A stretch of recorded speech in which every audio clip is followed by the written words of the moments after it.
Сәлем достар, сіздермен бүгін онлайн English KZ. Бүгінгі сабағымызда біз сіздермен жоқ, no дегенді басқа түрде қалай айтуға болады үйрететін боламыз. Алдыңғы сабақтарда біз yes деген сөзді талқылаған болсақ, бүгін біз no деген сөзді талқылаймыз, өйткені кейбір кезде бір ұсыныстарға немесе сұрақтарға жоқ деп жауап беруге тура келеді.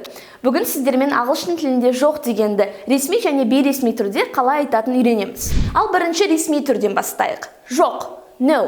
No деген ресми түрде бір дөрекі естілуі мүмкін. Сол үшін біз I'm afraid but I have to say no деген фразаны қолдансақ болады. I'm afraid I have to say no. Қазақ тіліне аударғанда бұл шамалы басқаша естілсе де, орысша тілінде ол я боюсь, я должна вам отказать. I'm afraid I have to say no. Ал қазақ тілінде аударғанда өкінішке орай мен сіздің ұсынысыңыздан бас тартамын деп аударсақ болады, бірақ естеріңізде сақтаңыздар, өкінішке орай деген ағылшын тілінде unfortunately деп аударылады. Unfortunately өкінішке орай.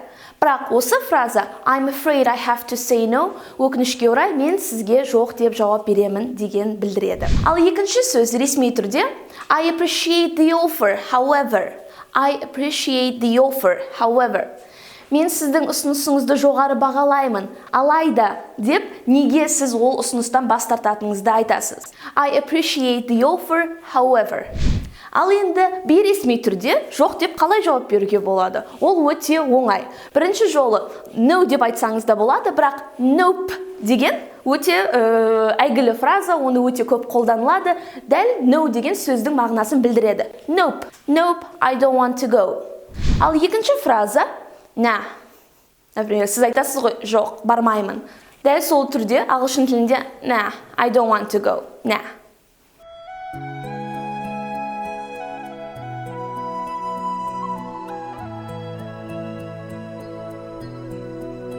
Ал үшінші сөз, сіз егерде бір нәрседен бас тартатын болсаңыз, барғыңыз келмейді, немесе істегіңіз келмейді, сіз оған қалай жауап бере аласыз? No деген орнына no way. No way I'm doing that.